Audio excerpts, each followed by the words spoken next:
El mes de noviembre se celebra el Día Mundial de la Diabetes como medio para aumentar la conciencia global de esta enfermedad.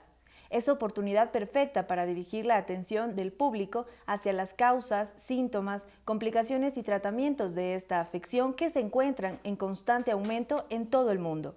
Hoy en la Academia Opina abordaremos esta temática, para lo cual hemos invitado a la doctora Luisa Villamagua, nutricionista del Hospital Isidro Ayora de Loja, y al doctor Javier Astudillo, especialista en medicina familiar y docente de la UTPL.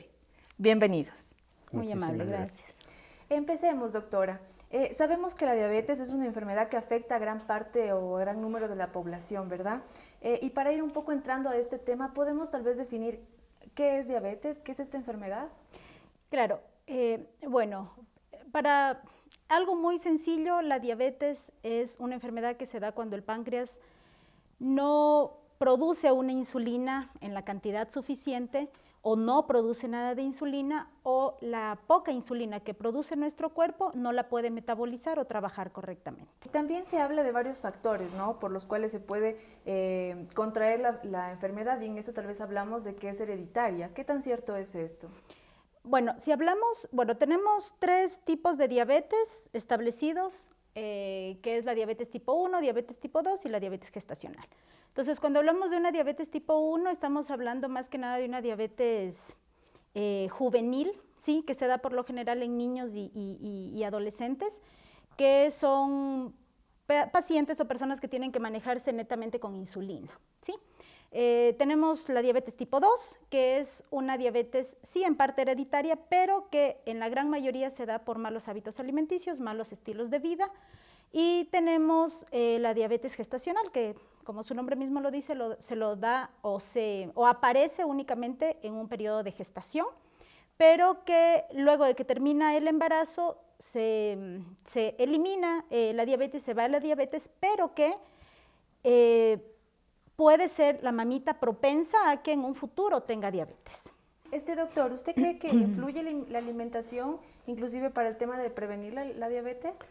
Bueno, sí, haciéndome eco de lo que la doctora decía, lo que heredamos es la predisposición a, de hecho sí es un factor de riesgo el tener un familiar cercano, padre, madre, primos, tíos, que tengan diabetes, y eso incrementa mucho la posibilidad de padecer diabetes en el futuro. Ahora, la forma de vida actual que nosotros tenemos tan apresurada y que nos obliga muchas veces a dejar de lado algunas costumbres buenas como en el sentido de la alimentación, la comida chatarra, por el corto tiempo que a veces tenemos para comer, la vida sedentaria que muchas veces llevamos, todo esto se suma y va desencadenando en la persona alteraciones que se presentan desde a veces edades tempranas. O sea, la diabetes tiene en sí algunas fases hasta que se presenta como enfermedad como tal.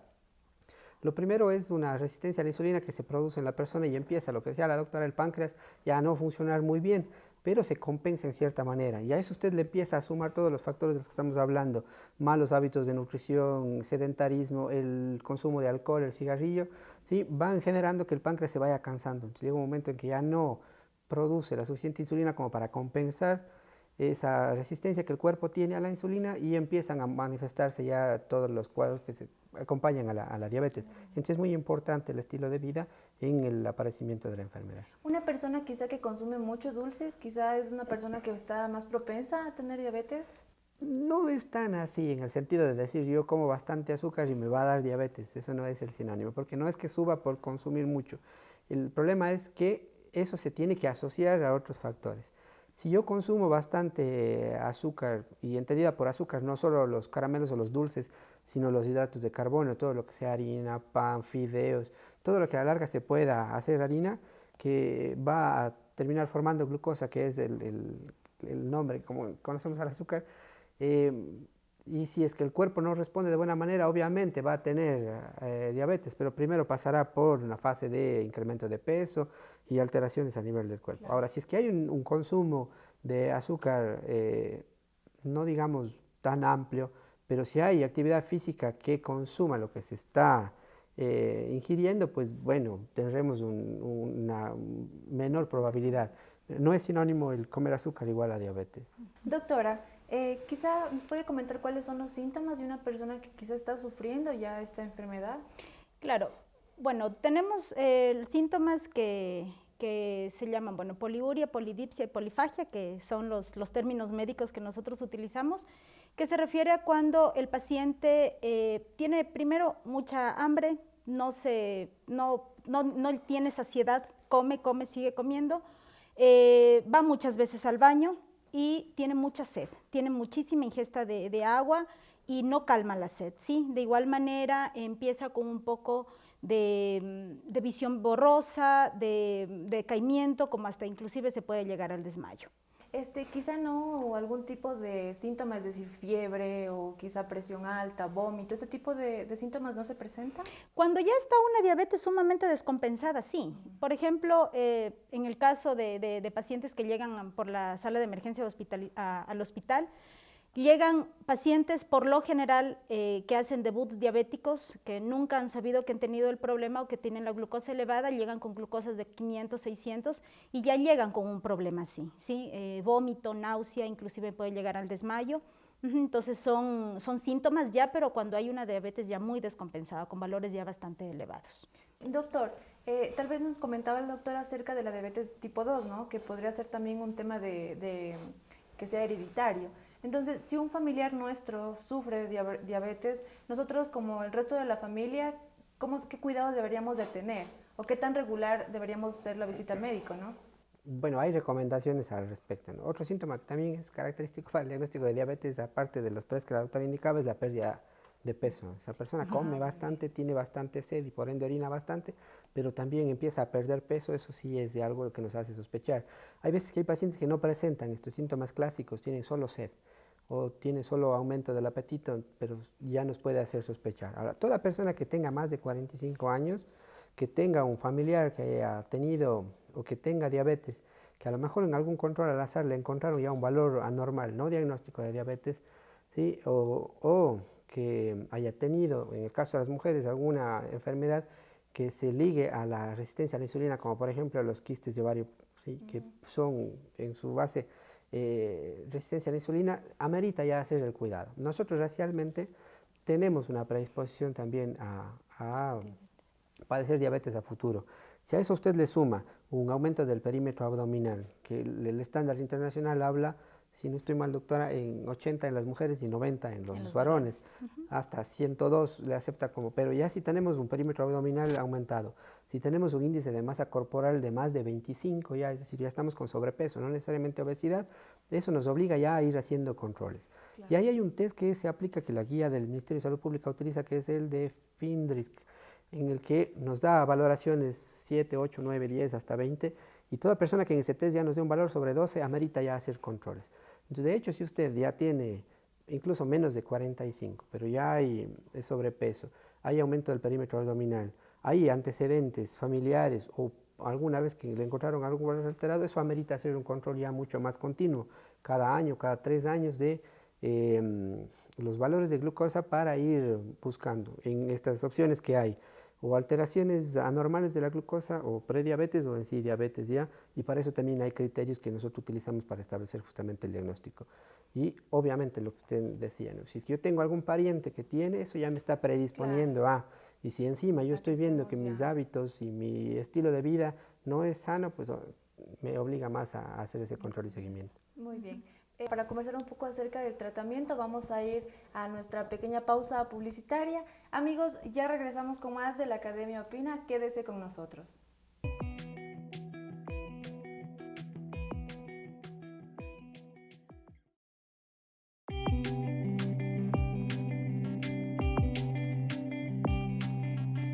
Amigos, estamos de regreso en su espacio, la Academia Opina, y ahora hablaremos acerca del tratamiento y la prevención de la diabetes. Doctor, coméntenos, cuando una persona se ha detectado ya esta enfermedad, ¿qué procedimientos ya debe de seguir? Bueno, lo primero sería antes del tratamiento que las personas aprendan a identificar las alternativas, de eso ya habíamos hablado, ¿no? O sea, si estoy con mucho peso, si tengo mucha hambre, mucha sed y pierdo peso, debería hacerme los controles. O si es que me han hallado algún valor anormal, porque a veces suele ser al azar. llegan, piden algún examen, se les hace y sale un valor alterado. Lo normal es hasta 100, algunos hasta 110 el valor de la glucosa. Si tenemos más de esto, ya hay que hacer el seguimiento. Si ya se establece el diagnóstico de diabetes, lo primero es empezar con cambios en el estilo de vida, que eso es fundamental para cualquiera de estas enfermedades crónicas. La diabetes como la hipertensión son crónicas no transmisibles. Entonces lo que manda ahí es los cambios en el estilo de vida y esto implica dieta y actividad física fundamentalmente y reducción de hábitos que pueden ser tóxicos como el consumo de alcohol, el consumo de cigarrillo, que eso es algo importante. Y como primera línea ya de medicamentos lo que utilizamos son antidiabéticos orales que se pueden dar en un solo tipo de medicamentos o combinaciones de medicamentos y en algunos otros casos también el manejo con insulina. Mucho va a depender de los valores de glucemia que tengamos para la decisión del tratamiento, del tipo de persona. Si es que es una persona con un peso elevado, no es una persona muy mayor, no es un adulto mayor, hay un tipo de medicamento con el que se inicia. Si es que es un adulto mayor, es otro el tipo de medicamento con el que se da. Y si es que hay a veces valores ya demasiado altos de inicio de glucosa, pues empezamos también con regímenes de insulina. De hecho, ahora ya hay mucha literatura científica que sugiere también ya de inicio, en algunos casos, manejar con regímenes de insulina. Ahí hay la creencia un poco de las personas que la insulina trae algunas complicaciones, pero lo que suele suceder, sobre todo, el mito más común es que la insulina deja ciegas a las personas. Es un mito. Sí, porque lo que suele pasar es que empiezan a utilizar insulina cuando ya hay daño a nivel retinal. Recordemos que la diabetes causa principalmente daño a nivel de la retina, a nivel renal, a nivel nervioso y también va a causar alteraciones a nivel cardíaco. Y es una enfermedad que sí predispone a los eventos cerebrovasculares, infartos, neuropatías, ceguera por el mismo daño. Entonces, eso es importante tenerlo y eso es parte también del control. Entonces, el control es con los medicamentos, con la dieta, con el ejercicio que se establece para la persona y el seguimiento que nosotros hacemos, la educación que se le da a la persona en cuanto a su propio autocuidado, el cuidado de los pies, los controles de glucosa que tiene que ir haciendo y también el reconocimiento de síntomas asociados a lo que conocemos como hipoglucemia, que a veces también se puede producir. La persona deja definitivamente de comer, toma la medicación y le baja demasiado el azúcar y eso también nos trae riesgos que de hecho a veces suelen ser mucho más complejos y complicados de manejar en las salas de urgencia. Entonces un cuidado netamente, o sea, seguir a la línea el cuidado. Sí, el tratamiento es compartido, ¿no? O sea, mucho tiene que ver ahí en lo que el médico establezca como parte del tratamiento, lo que la persona haga como parte integral de esto y lo que puede hacer también el resto de la familia. Entonces eso es importante, integramos a la persona, integramos a la familia en el manejo de la diabetes, porque esta es una enfermedad que va a durar toda la vida y que obviamente trae cambios en la persona. En el momento que se le hace el diagnóstico de diabetes, la persona sabe que ya no va a volver a ser nunca la misma de antes. Doctor, y la familia tampoco. Doctor, hablando un poco quizá de campañas, ¿nos puede comentar qué tan seguido se escuchan o se realizan las campañas de prevención? Una campaña que me gustó, por ejemplo, ahora es que no hablemos del Día de la Diabetes, sino el Día del Enfermo con Diabetes y de la familia del enfermo con diabetes. Ahora, de hecho, sí falta mucho más, ¿no? O sea, sí falta más información que se deba dar, sí se debería educar mucho más a todos, ¿sí? Muchos de nosotros. A veces podemos incluso hasta recomendar y no cumplir muchas de las recomendaciones que nosotros emitimos y eso es algo que sí se debe ir interiorizando, que no sea solo el conocimiento, sino sea la actitud y la práctica frente a la diabetes de todos. La estadística a nivel nacional establece, si no estoy mal, que la prevalencia es de alrededor del 8.5%. Esto redondeado quiere decir que casi 1 de cada 10 personas van a tener diabéticos, van a ser diabéticos. Aquí en la sala al menos 1 podría ser ya diabético. Entonces, si vemos eso en macro en la población es bastante. Claro. ¿Sí? La estadística global habla de un 5%. Y si hablamos acá de casi 10 es bastante. Entonces, eso amerita obviamente intervenir mucho más. Y recordemos que sigue siendo una de las primeras causas de mortalidad aquí en el país. Así es. Muy bien, regresando un poco, doctora, al tema de la alimentación. ¿El paciente se debe limitar quizá a qué tipos de alimentos o bebidas? Claro, referente a la alimentación sí hay que tener presente que hay que no prohibir, ¿sí? O sea, eso sí debemos tener muy claro que lo ideal no es prohibir, sino moderar el consumo de ciertos alimentos. Pero sí, por ejemplo, en el caso de lo que nosotros llamamos azúcares simples, que son, por ejemplo, el azúcar blanca, azúcar morena, panela, miel de abeja, como decía el doctor anteriormente, todo lo que son harinas refinadas, ¿sí? Fideos, pastas, tallarines, todo lo que son pastelitos, galletas, sí, todo lo que es elaborado con harina refinada, sí se recomienda no consumir, sí, porque como son azúcares simples, el cuerpo lo absorbe súper rápido y por ende sus niveles de azúcar se van a elevar.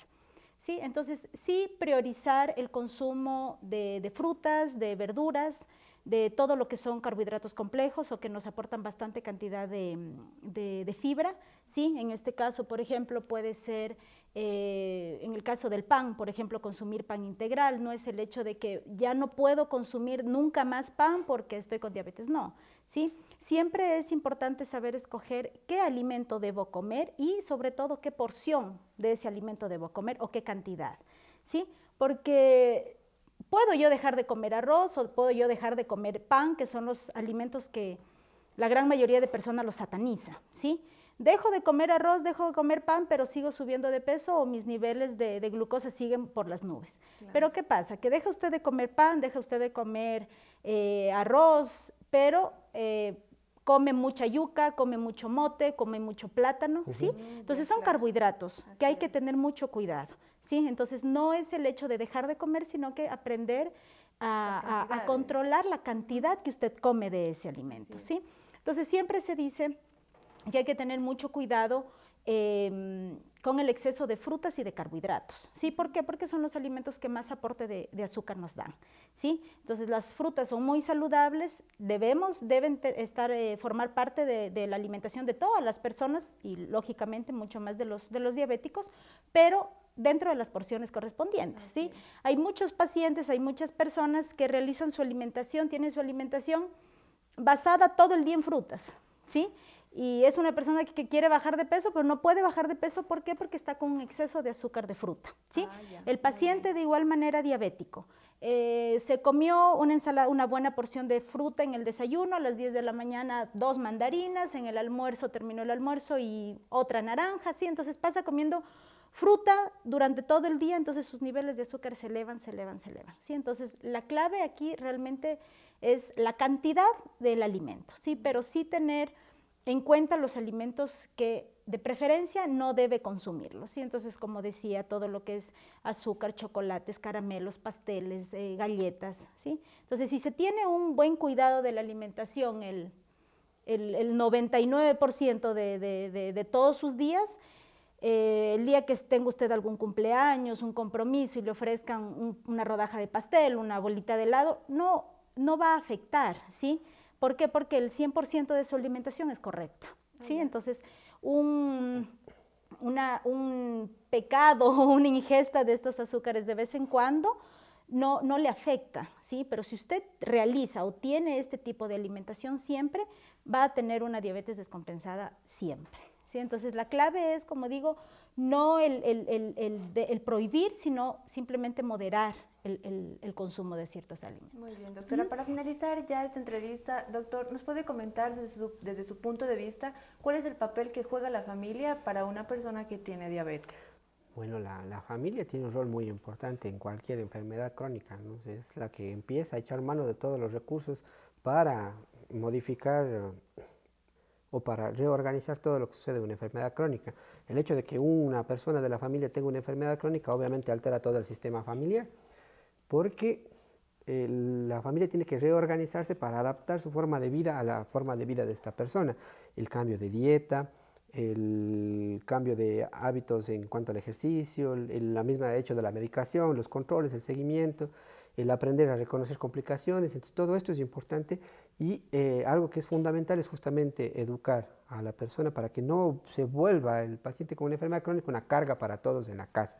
Eso es algo muy importante. Y de hecho, cuando hay un soporte familiar bueno, se ven muchos mejores logros en cuanto a la aceptación y adherencia a los tratamientos, que eso es algo muy importante en los pacientes con diabetes, que muchos no se adhieren al tratamiento. Como en la mayoría de enfermedades crónicas empiezan con el tratamiento, empiezan con la medicación, hay mejoría en los controles y dejan de tomar la medicación. Y como a veces no da síntomas, entonces vuelven con el tipo de complicaciones. Y si a eso la familia no está sumada, pues es un problema. Hay que cocinar distinto, hay que preparar las cosas diferente, y eso a la larga va a cansar a todos y altera, como digo, el sistema familiar. La labor nuestra como profesionales de la salud justamente es reconocer ahí primero características propias de la familia, recursos con los que tenga y empezar a ir activando recursos con los que la familia pueda contar, y dentro de ellos los médicos somos uno solo más de los recursos educacionales, religiosos, económicos, ¿sí? Parientes cercanos, grupos o clubes de apoyo que son importantes para el manejo de las enfermedades crónicas, que son a los que nosotros apuntamos.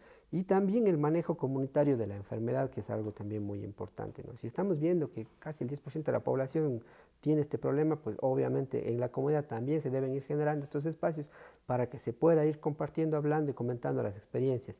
Todo esto se maneja de distintas formas, desde la persona que sabe que tiene la enfermedad pero no quiere cambiar sus estilos de vida, hasta la persona que ya se decide actuar, y todo eso tiene fases y etapas en las que nosotros intervenimos y vamos metiendo o incluyendo a los demás para que sean el soporte para que la persona no, entre comillas, recaiga o se complique o se agrave. Muy bien, la familia definitivamente es el apoyo indispensable aquí en las personas que tienen diabetes y también, como lo mencionaba, en otro tipo de enfermedad crónica.